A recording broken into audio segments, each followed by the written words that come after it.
Costuma-se dizer que a primeira vítima de uma guerra é a verdade. Na realidade, guerras tradicionais e guerras políticas começam com desprezo pelos fatos. No Brasil, não foi diferente. A primeira vítima do golpe parlamentar midiático e de parte do judiciário cometido em 2016 não foi só a democracia, foi também a verdade. A mentira nasceu na mente doentia e na má-fé dos derrotados nas urnas. Foi espalhada aos quatro ventos pela imprensa golpista, principalmente a Rede Globo, e acabou sendo usada para derrubar um governo democrático. Mentiram sobre o tamanho da crise.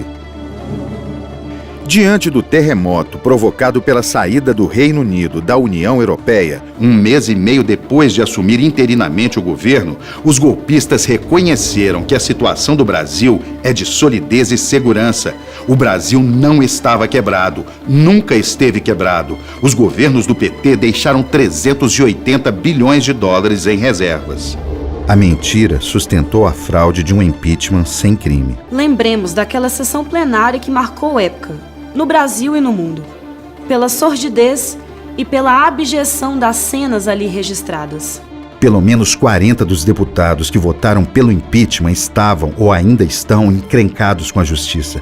Alguns já foram presos ou acusados de corrupção. Infelizmente, até alguns mineiros. Meu pai e meu avô diziam que decência e honestidade não era possibilidade, era obrigação.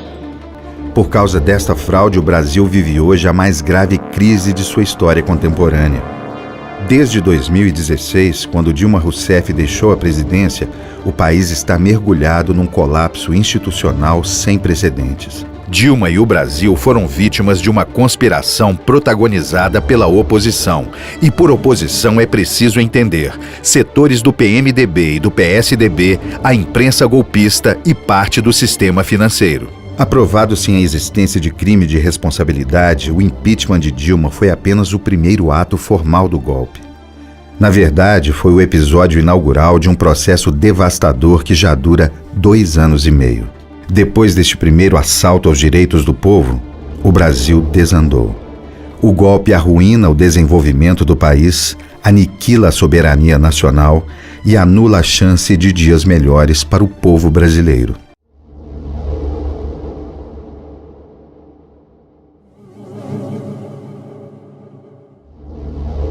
Em 28 de outubro de 2014, Dilma venceu pela segunda vez consecutiva as eleições presidenciais. Obteve 54.501.118 votos. Foi reeleita para governar o Brasil por mais 4 anos. A contagem dos votos foi emocionante. Influenciado por informações extraoficiais de jornalistas, Aécio chegou mesmo a comemorar a vitória, que não veio. De um lado, um governo que, apesar da crise internacional, obtinha bons resultados econômicos e sociais, a começar pela redução dos juros e spreads bancários que chegaram ao seu menor patamar. Muitos consideram que o governo Dilma começou a cair devido à redução dos juros e do spread ao menor patamar de todos os tempos. Outros avanços também foram obtidos nesse período, como a menor taxa de desemprego da história. A taxa de desemprego no Brasil em 2014 foi inédita, a mais baixa já vista até hoje. Por isso, Dilma foi reeleita.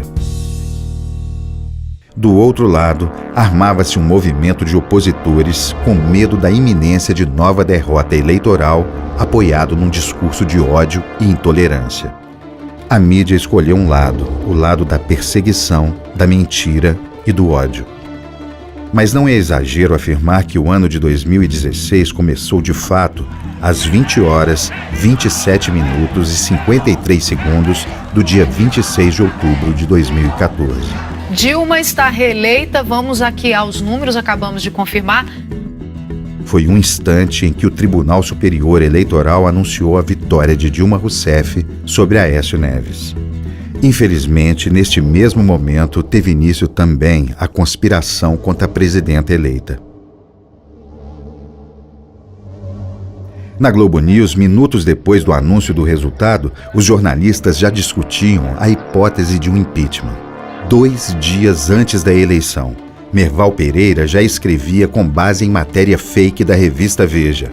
O impeachment da presidente será inevitável caso ela seja reeleita no domingo. O PSDB e seu candidato não se conformavam com o resultado de uma eleição limpa. Primeiro entraram na justiça com pedido de recontagem de votos. O PSDB pediu hoje ao Tribunal Superior Eleitoral uma auditoria especial para fiscalizar o processo eleitoral deste ano. Perderam. Depois recorreram ao TSE para impugnar a diplomação da presidenta eleita. Perderam de novo. Mais tarde, o candidato derrotado confessou que agiu de má fé. Num dos grampos da Polícia Federal que o investigava, Aécio confidencia a seu amigo Joesley Batista, dono da JBS. Pô, não lembra depois da eleição? Filho da puta sacanear tanta gente. Vamos entrar com um negócio aí pra encher o saco deles também. A intenção ficou clara e foi explicitada pelos tucanos: desestabilizar o governo eleito e inviabilizar suas ações políticas, econômicas e administrativas. Enfim, deflagrar uma crise política aproveitando a crise econômica que começava a atingir os países emergentes. Ou como pregava Milton Friedman, o conselheiro econômico de Pinochet, aproveitar as circunstâncias críticas daquele momento para transformar o politicamente impossível, que é aprovar a agenda neoliberal derrotada nas urnas presidenciais por 4 vezes, no politicamente inevitável, um impeachment de Dilma que viabiliza a adoção da agenda neoliberal.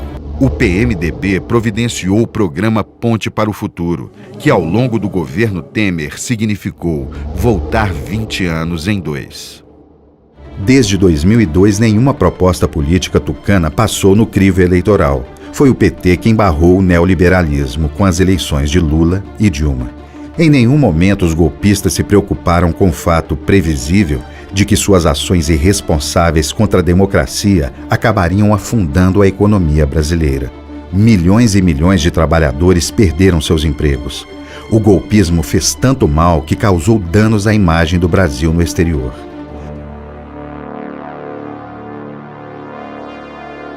She herself has not been tainted by or even accused of corruption, and she refuses to resign.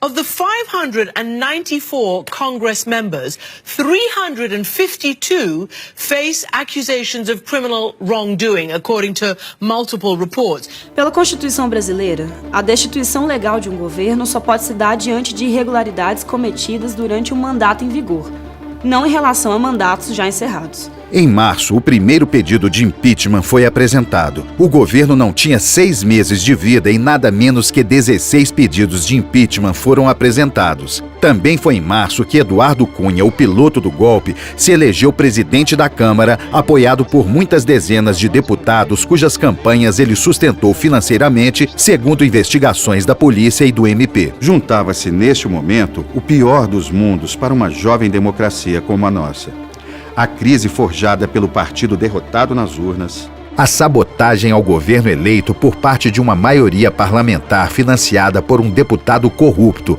de acordo com o Ministério Público e a Polícia Federal, um presidente da Câmara disposto a tudo para manter e inflar seu poder de intimidação e extorsão, um vice-presidente da República movido pela inveja e pelo desejo de poder, um judiciário em estado de obsequioso silêncio, e uma imprensa disposta a forjar e amplificar a crise para prejudicar o governo e o seu partido, mesmo que para isso tivesse de causar danos enormes ao país e ao seu povo.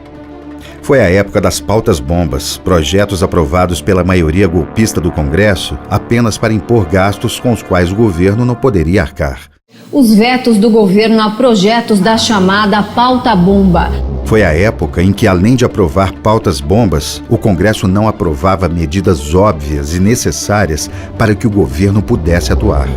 Mas a sabotagem interna tornou muito mais difícil naquele momento atenuar os efeitos sobre o Brasil de uma crise caracterizada pela queda do preço das commodities, pelas dificuldades da China, pela disparada do dólar por causa da política econômica americana e aqui dentro pelos efeitos da seca sobre o custo da energia.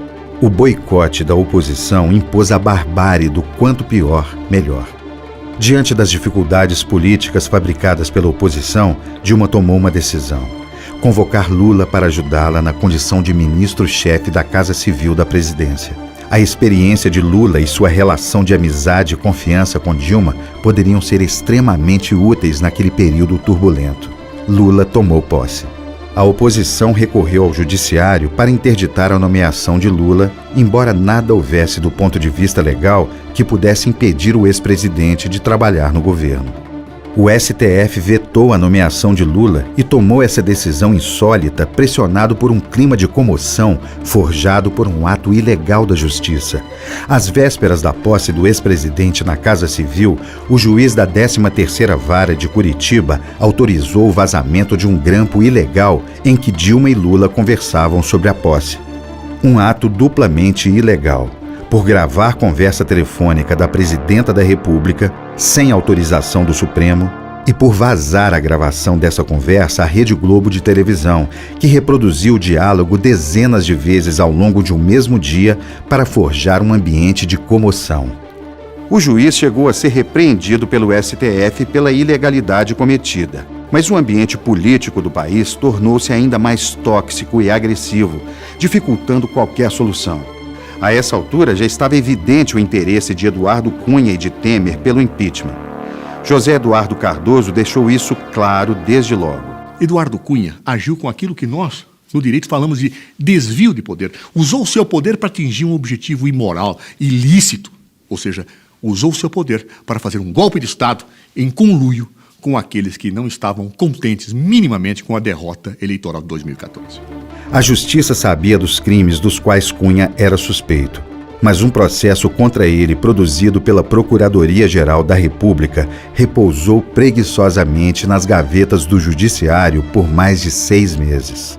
Confrontado com a ameaça de condenação pela Comissão de Ética da Câmara, apesar de usar sua tropa de choque para adiar ao máximo a decisão, Eduardo Cunha percebeu que, para sobreviver, precisava de votos de deputados petistas. Não teve esses votos, jamais os teria. As provas que pesavam contra o correntista suíço eram contundentes. E o processo de impeachment foi iniciado com o pretexto que estava mais à mão: a acusação de manobras contábeis para manter funcionando programas sociais do governo ameaçados pela sabotagem do Congresso. Não por coincidência, um boicote movido pelo PSDB e pela bancada de Eduardo Cunha. O motivo era tão frágil que bastaria que o PT cedesse à chantagem de Cunha para que o impeachment fosse engavetado. Gente muito importante no time golpista confirmou isso sem qualquer decoro. Se o PT tivesse votado nele naquela comissão de ética, é muito provável que a senhora presidente continuasse. A esta altura, o golpe já não era mais uma coisa da turma de Eduardo Cunha, de Temer e de Aécio. O golpe já estava na agenda de uma parte do mercado financeiro. A advogada Janaína Pascoal foi chamada às pressas para providenciar uma peça de acusação. Eu fui contratada pelo PSDB em maio. Recebi R$45 mil. Apenas uma formalidade e bastante barata. Mas a confissão mais escandalosa de que havia um golpe em marcha foi dada por um diálogo que entrou para a história da infâmia no nosso país. O senador Romero Jucá, presidente nacional do PMDB, abriu o jogo com um ex-senador do PSDB em áudio gravado legalmente pela Polícia Federal. Como é a política? Tem que resolver essa porra, tem que mudar o governo para poder estancar essa família. Um acordo, botar o Michel num grande acordo nacional, com o Supremo, com tudo, fazer todo mundo e parar tudo. Mesmo diante de tantos atos de sincericídio dos conspiradores, Dilma era criticada por denunciar o golpe de que estava sendo vítima. Meia dúzia de deputados e senadores da bancada informal de Eduardo Cunha entraram com uma ação no STF para obrigar Dilma a explicar por que usava a palavra golpe para se referir ao golpe. Depois de derrubar a presidenta com uma fraude, queriam puni-la por reclamar e dar à farsa o nome que a farsa tem: golpe. Acho que essa precipitação mostra claramente o quanto temem serem taxados de golpistas. Sabe por que temem? Porque são. Eu sou uma pessoa vítima, sou uma pessoa injustiçada, e isso é grave porque eu sou presidente da República. A imprensa brasileira apegou-se obstinadamente à tese conveniente de que não havia golpe. Os principais jornais, rádios e TVs do Brasil negaram o golpe sempre e negam até hoje. Uma mentira que, no entanto, o mundo não engoliu. Em contraste, os mais importantes jornais e agências internacionais de notícias do mundo denunciaram o golpe que estava sendo cometido contra a democracia no Brasil e mantém essa acusação até hoje. No primeiro momento, só não viu quem não quis.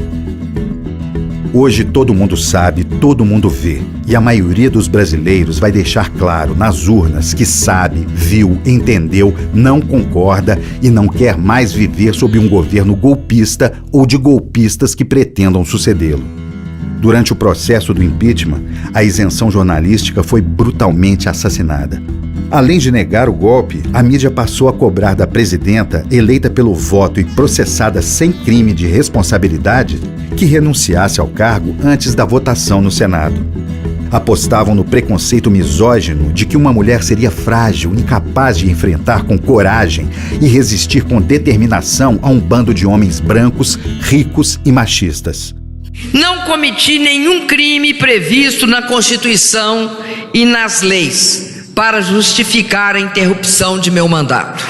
Eu jamais renunciarei. A Folha de São Paulo chegou a publicar editorial na primeira página defendendo a renúncia. O jornal tomou esta atitude antes mesmo da Câmara dos Deputados votar a autorização para o processo de impeachment. De novo, a imprensa brasileira se omitiu.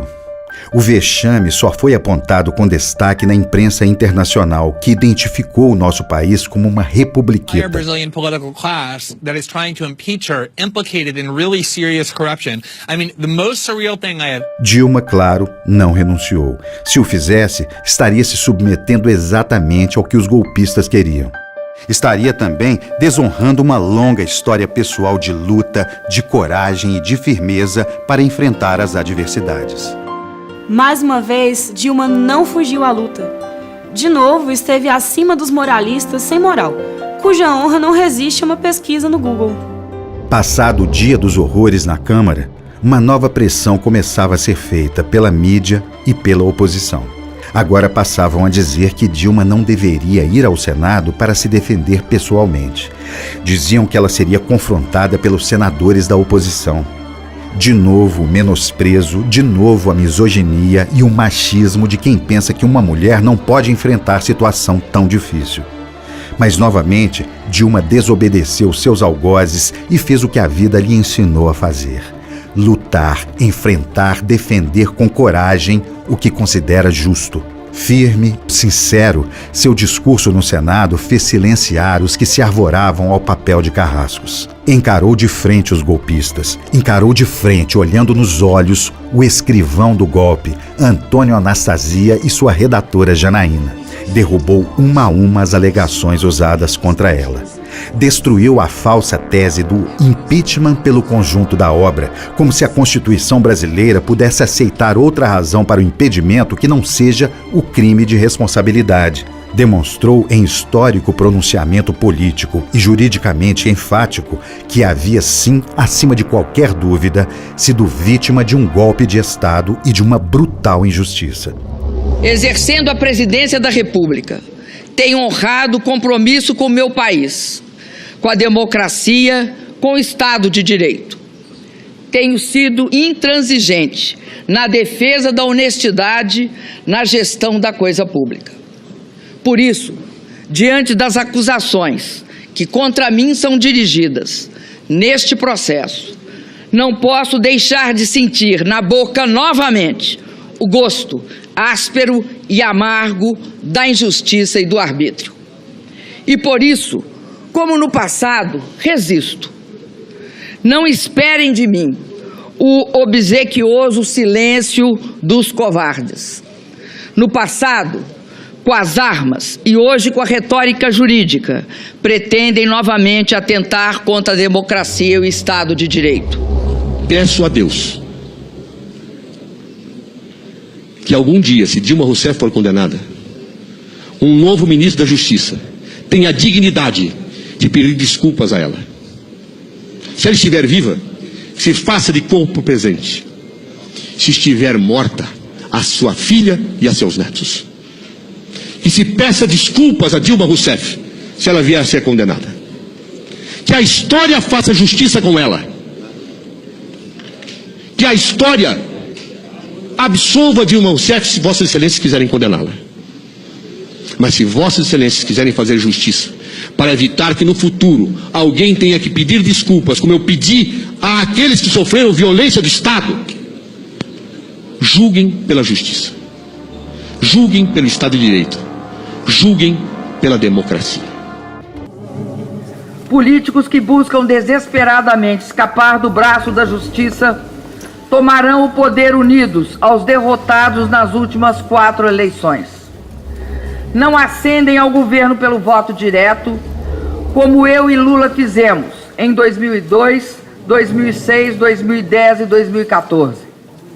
Apropriam-se do poder por meio de um golpe de Estado. É o segundo golpe de Estado que enfrento na vida. O golpismo radical me arrancou da presidência legitimamente conquistada com 54 milhões e meio de votos. Ao fazer isto, inviabilizou a continuidade de um governo que já havia elevado dezenas de milhões de famílias pobres à condição de cidadãos, com direitos e com acesso a serviços públicos, ao trabalho formal, à renda, à educação, a médicos e à casa própria. Em 2 pequenas palavras, autoestima e dignidade. Nossos projetos e programas estratégicos haviam colocado o Brasil entre as 6 nações mais ricas do mundo e retirado o país do vergonhoso mapa da fome feito pela ONU. O cinismo e a hipocrisia dos golpistas, em conluio com uma mídia selvagem e voraz, levaram à perda do meu mandato, apenas por ter praticado ações administrativas que todos os presidentes antes de mim, e inclusive eu mesma no primeiro mandato, havíamos praticado. Na verdade, o objetivo maior deles era e continua sendo impor seu injusto projeto neoliberal, entregar as riquezas, o patrimônio do Brasil a troco de nada, para enriquecer algumas poucas grandes empresas. E cortar nossos programas de inclusão social, nossa proteção ao trabalho, para beneficiar apenas os ricos e os poderosos, os barões das finanças e da mídia. Eles sabem muito bem que esta agenda de retrocesso, atraso e destruição vai perder nas urnas. Vai perder mais uma vez. Por isso, eles não gostam do voto popular. Por isso, eles prendem Lula.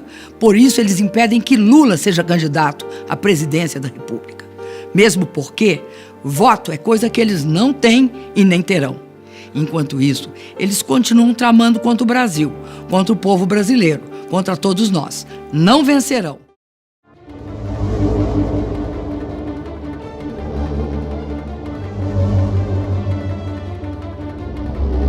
O projeto nacional progressista, inclusivo e democrático, que represento, está sendo interrompido por uma poderosa força conservadora e reacionária, com o apoio de uma imprensa facciosa. Vão capturar as instituições do Estado para colocá-las a serviço do mais radical liberalismo econômico e de retrocesso social. Estamos vivendo um momento trágico no Brasil. Nele, a derrocada econômica e o desastre social convivem com ações e medidas de exceção que minam a democracia. É assim que o golpe parlamentar, judicial e midiático, que teve o seu ato inaugural com o impeachment, prosseguiu. Adotou uma agenda social e econômica neoliberal com propostas regressivas que jamais teriam voto popular. Sem voto para legitimar a aplicação da agenda neoliberal, aí estão a absurda emenda do teto dos gastos, que reduz os investimentos em educação e na saúde, a reforma trabalhista, que abre portas para a exploração mais brutal e para a tolerância com o trabalho análogo à escravidão. Aí estão também a venda de distribuidoras da Eletrobras, algumas pela bagatela de R$50 mil, a venda das terras férteis, a redução do Bolsa Família e o fim do Minha Casa Minha Vida para os pobres.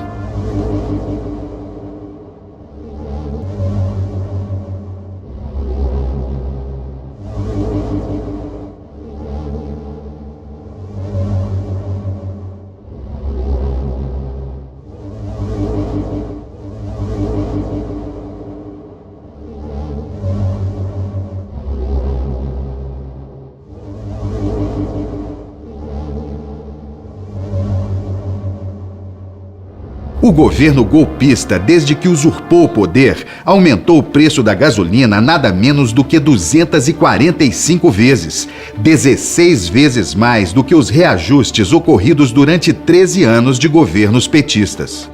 O gás de cozinha muito mais do que dobrou de preço. Aumentou tanto que o Brasil tem hoje um número crescente de famílias cozinhando com lenha.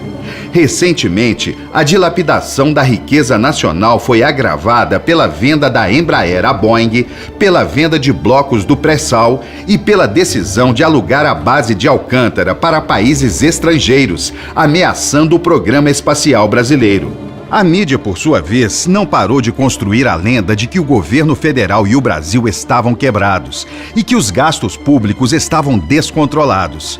Só faz sentido falar que o governo federal estava quebrado se não conseguisse pagar suas próprias contas com os recursos que arrecadava, ou seja, com tributos ou com a contratação de dívidas. Isso não ocorreu no governo Dilma. O Brasil continuou a arrecadar tributos e a emitir dívida, mantendo a capacidade de pagar suas contas. É fato que a arrecadação caiu.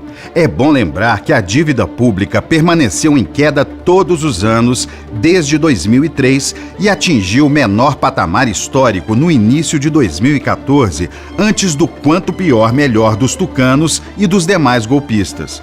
Mas em 2015, a dívida pública subiu. Ainda assim, mesmo com o aumento, a dívida permaneceu abaixo da registrada nas maiores economias mundiais. Portanto, o problema não era o tamanho da dívida, mas o seu custo, que permaneceu entre os mais altos do mundo em razão das taxas de juros praticadas no Brasil pelo sistema financeiro nacional. A mídia insiste até hoje em dizer que o governo Dilma perdeu o controle sobre os gastos. Isto também não é verdade. Os gastos cresceram, não em função do aumento da folha de salário dos funcionários, que permaneceu constante. É importante ressaltar que cresceu o valor das transferências sociais, como Bolsa Família e o Minha Casa Minha Vida. Cresceu a oferta de serviços aos cidadãos, em especial saúde e educação, todos fundamentais para resgatar injustiças históricas, reduzir desigualdades sociais e desenvolver o país. O fato é que os gastos do governo nunca estiveram descontrolados. Ao contrário, até caíram em termos reais. O que houve foi uma rápida redução das receitas devido à paralisia que um impeachment provoca nos investidores, que passaram a não ter segurança para criar novos negócios, abrir novas plantas e ampliar investimentos. Os golpistas de 2016 mentiram e mentem até hoje que, ao assumir, encontraram o Brasil quebrado. Um país só está quebrado quando não pode pagar seus débitos internacionais, como aconteceu na Grécia recentemente. Como aconteceu no governo FHC, quando o Brasil teve de apelar ao FMI para fazer frente ao seu endividamento externo e sua falta de reservas. Em 2005, o presidente Lula quitou inteiramente a nossa dívida com o FMI e nos anos seguintes nos tornamos credores internacionais. O Brasil não estava quebrado.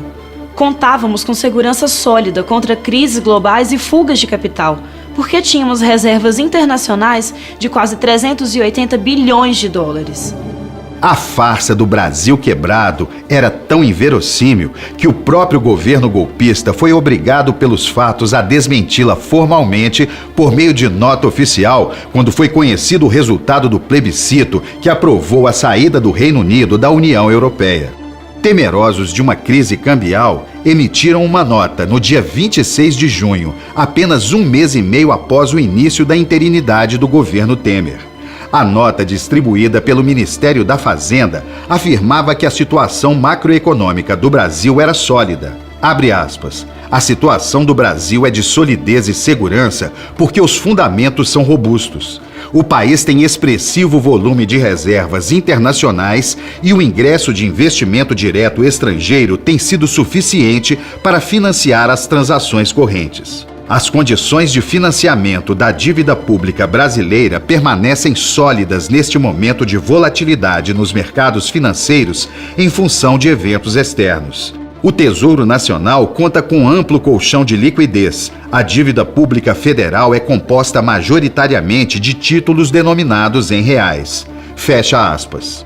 A nota da Fazenda só perde veracidade ao dizer que a robustez macroeconômica se devia a que o governo anunciou medidas fiscais estruturantes de longo prazo. A imposição do teto aos gastos públicos é a tal medida fiscal estruturante de longo prazo. O teto de gastos não deu até agora nem nunca dará robustez à economia brasileira. Ao contrário, tudo indica que o Brasil e o governo federal são inviáveis sob sua aplicação. Na verdade, com a PEC do teto dos gastos, o governo Temer congelou, em termos reais, pelos próximos 20 anos, todas as despesas do governo federal com saúde e educação.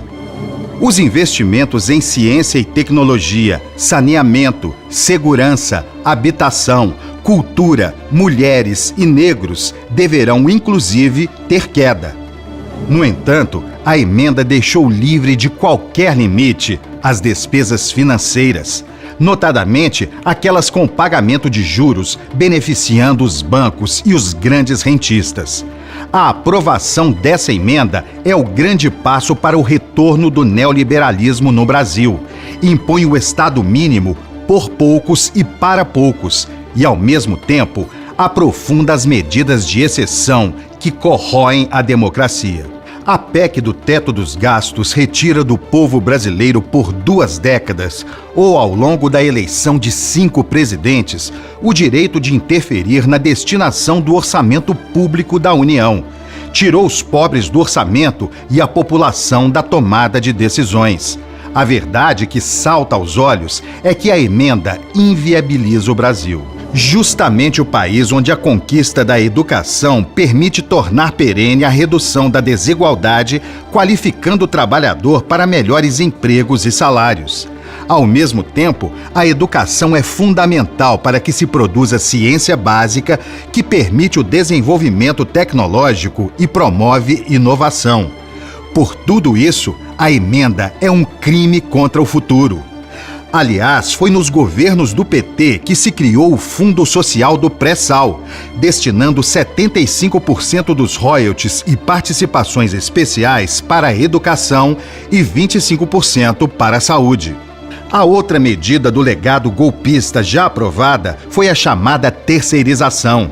A lei precariza o trabalho e reduz os salários, permite que se contrate em todas as áreas e para todas as funções uma pessoa jurídica, ou seja, uma empresa intermediária ou o próprio trabalhador transformado em empresa, pagando em média 30% do salário atual e sem custos sociais e previdenciários.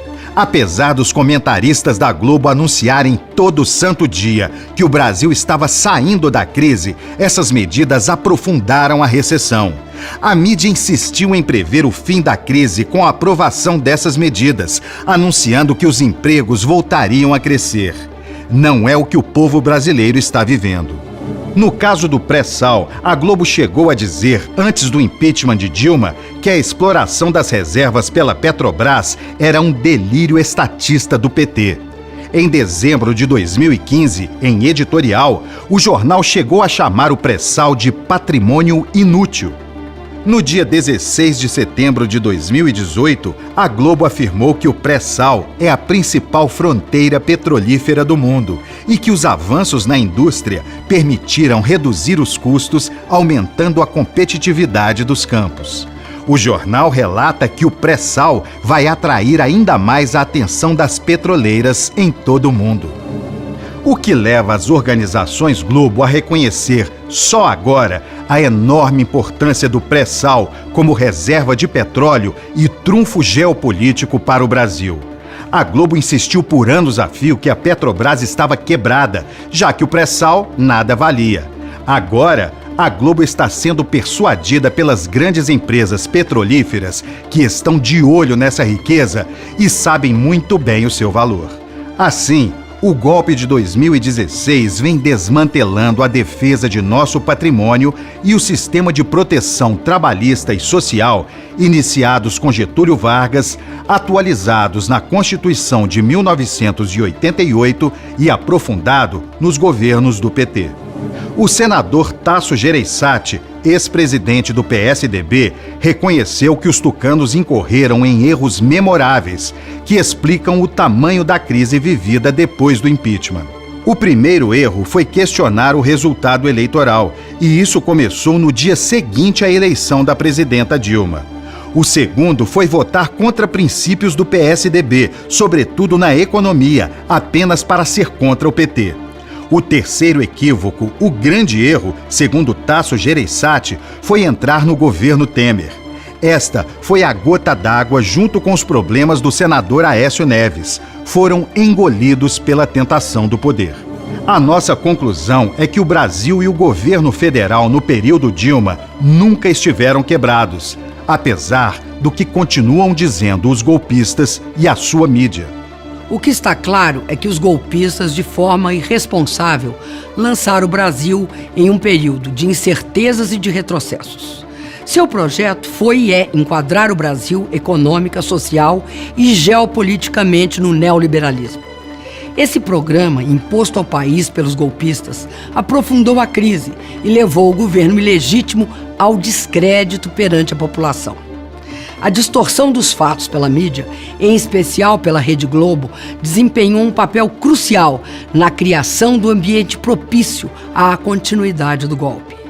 Para justificar a agenda de medidas de retrocesso impostas ao país, a mídia golpista apresenta o caminho neoliberal como o único possível. Por isso, continuou insistindo que a crise era devido ao excesso de gasto para financiar infraestrutura, promover políticas sociais e expandir o crédito para garantir investimentos públicos e privados. Assim, ao assumir, o governo Temer derrubou o investimento público, cortou o crédito de longo prazo e reduziu os gastos sociais ao mínimo. Aprofundou, a partir daí, ainda mais a crise econômica. Como não há golpe sem coerção, movimentos sociais por moradia, estudantes, professores e cidadãos passaram a sofrer com a repressão violenta às suas manifestações. Assistimos ocupações de escola por jovens em defesa de seu futuro serem coibidas com violência, enquanto manifestantes que invadiam o Congresso, pregando a volta da ditadura militar, eram tratados com brandura e complacência. Os sinais de deterioração dos direitos sociais ficaram a cada dia que passava mais evidentes. Organizaram um ministério de homens brancos, ricos e velhos, que teve inúmeros ministros obrigados a se afastar por estarem acusados em processos de corrupção. A agenda dos golpistas, fazer o Brasil voltar 20 anos em 2, como eles mesmos disseram, tem um objetivo claro: dar continuidade ao processo de desmonte do Estado, iniciado por Fernando Henrique Cardoso e interrompido nos governos do PT. Busca desmantelar o sistema de proteção social. Busca desregulamentar a economia e reduzir os impostos sobre os muito ricos e privatizar as empresas do Estado. Além de revirar o mercado de trabalho, reduzindo a pó os direitos dos trabalhadores e tornando a aposentadoria privilégio de poucos. Tais propostas voltam à ordem do dia depois de derrotadas nas últimas 4 eleições presidenciais. Por isso, impeachment. O programa neoliberal do PSDB, da mídia, de parte do sistema financeiro e rejeitado no voto pela população, necessita que se suspenda a democracia para ser executado. O neoliberalismo do governo Temer vem resultando em mais desigualdade, com a volta da miséria e o retorno do Brasil ao mapa da fome feito pela ONU. Tal modelo não tem como conviver com a plenitude do Estado democrático de direito.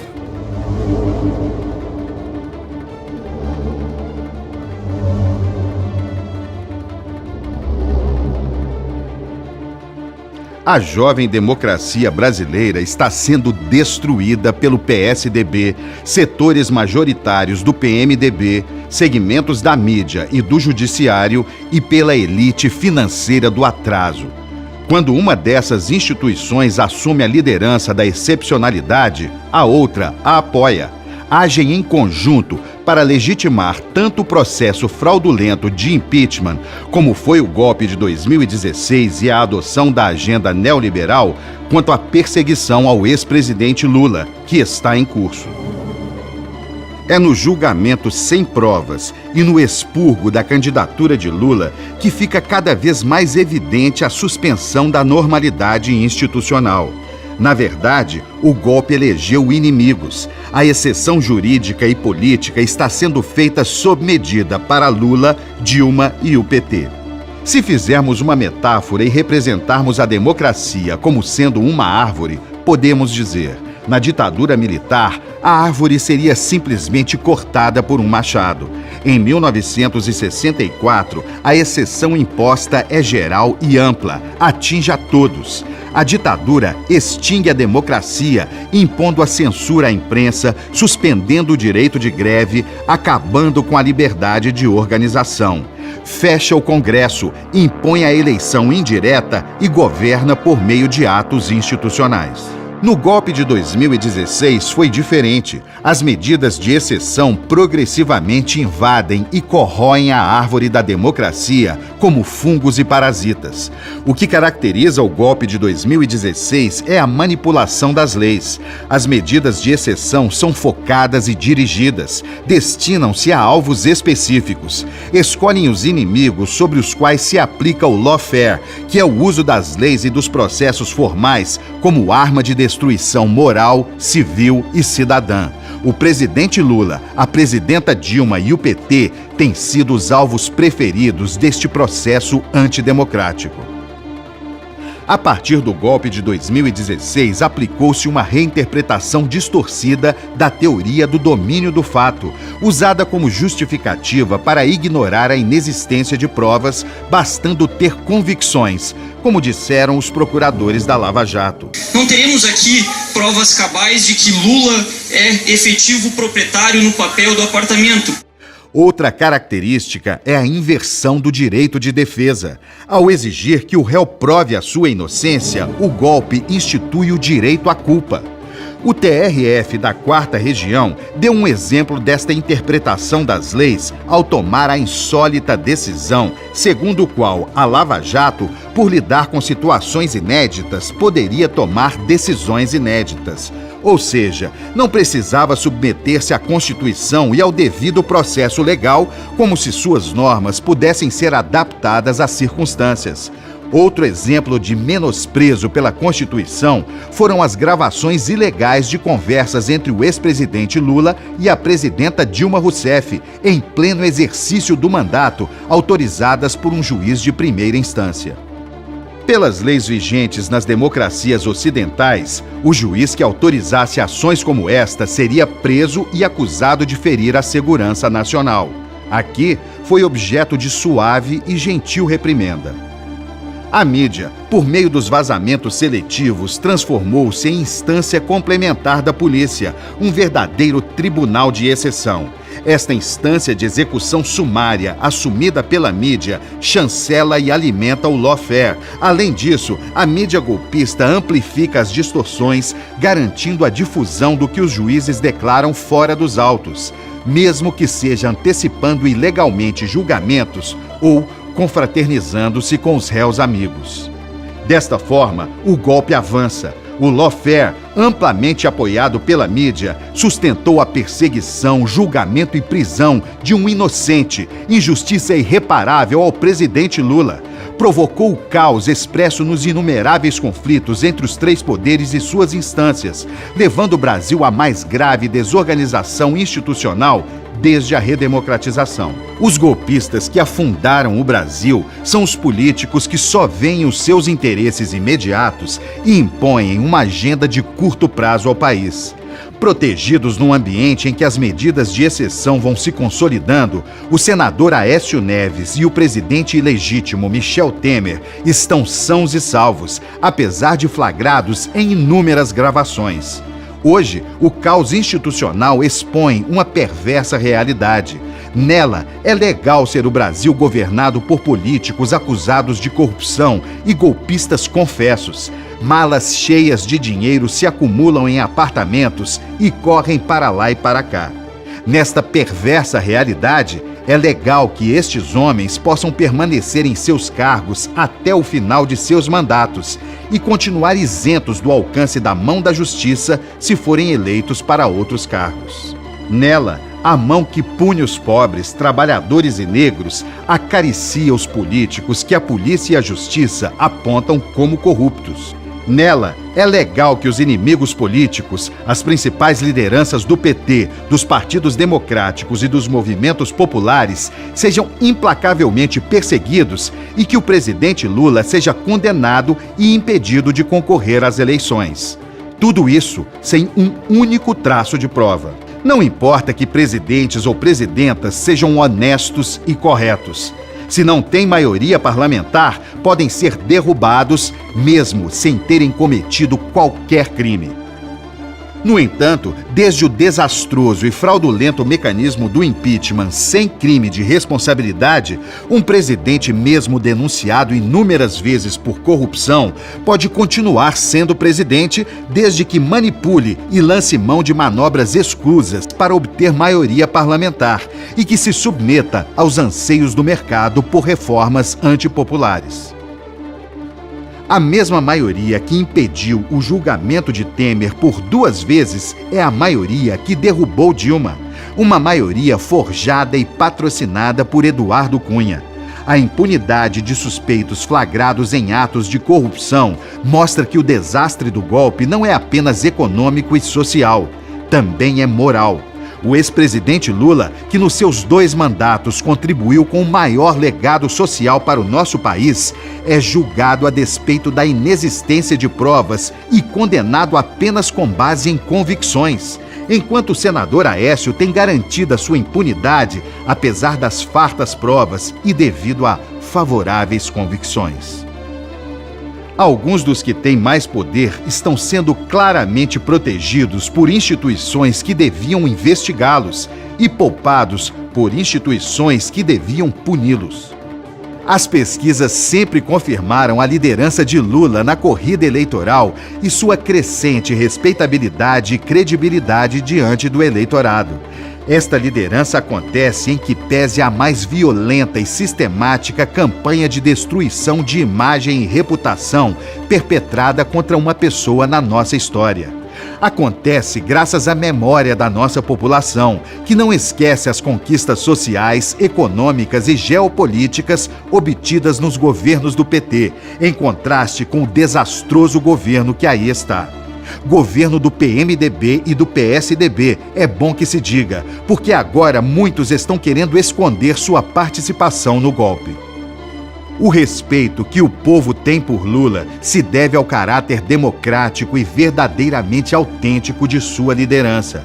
Sua popularidade se acentua diante da falta de provas das acusações lançadas contra ele, deixando evidente a perseguição jurídica de que ele é alvo, o que provoca um crescente esgotamento do denuncismo judicial, policial e midiático.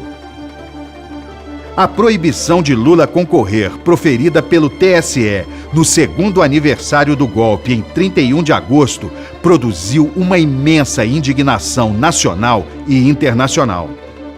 A decisão da ONU, defendendo o direito de Lula a concorrer, a indignação demonstrada com a prisão de Lula por líderes democráticos e progressistas do mundo vem mobilizando movimentos sociais, partidos populares e de esquerda por todo o planeta.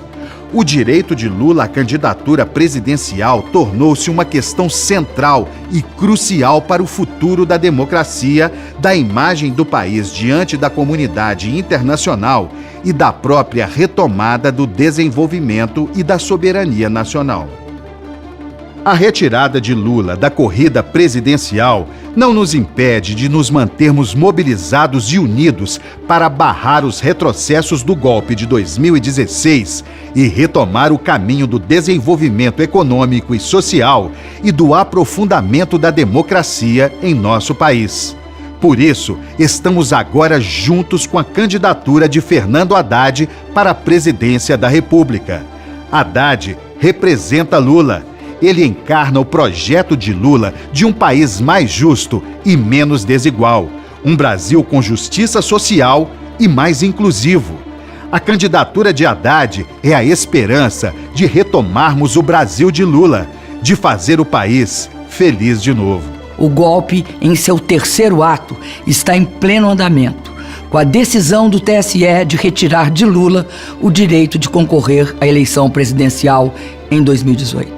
Está claro que a democracia é comprometida quando não há sintonia entre as expectativas do povo e as entregas do governo, entre as decisões das instituições e o voto popular.